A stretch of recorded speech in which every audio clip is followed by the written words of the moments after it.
I was really surprised. And you're in your little classroom, hour after hour, you don't think people are paying attention, and then all of a sudden, ta-da, they're paying attention. So it felt really great. It just really felt great. I think they haven't always thought in this way. They think, oh, it's edible, I can eat it, it will be fine. But we're moving past that. We want it to have attention to detail, we want them to use good technique, we want to make sure it's wholesome, not just for them, but for their customer. So I think it means a bigger picture, thinking about the future, not just themselves. Well, I would like them to be able to read a direction, understand technical instructions.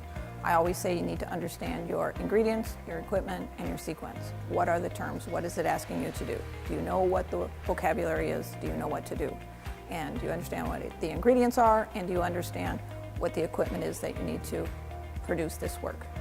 She's a nice teacher. She gets to the point. She doesn't like really waste time in class.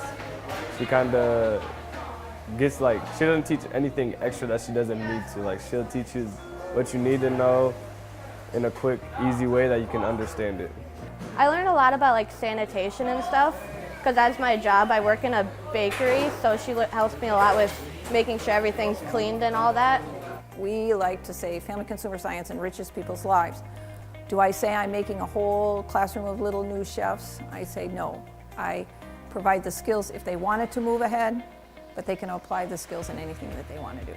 Really important, just being able to like cook, you know, like if you know how to cook, that's a major thing. Like, you can cook for your family. If you have a wife, you can cook for your wife. Oh my gosh, it's a really great shared experience because you can see on their face how excited they are. It worked out. They did what the expectation was. They followed the directions and got good results. Nothing is more exciting than that, and it's right there on the plate.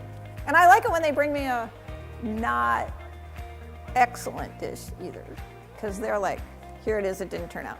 And then you just open the door and say, well, what happened? And then they can tell me everything that happened. Usually they know, and that's really great too. I like to provide that enriched experience that they can, or enriched environment, so they can thrive.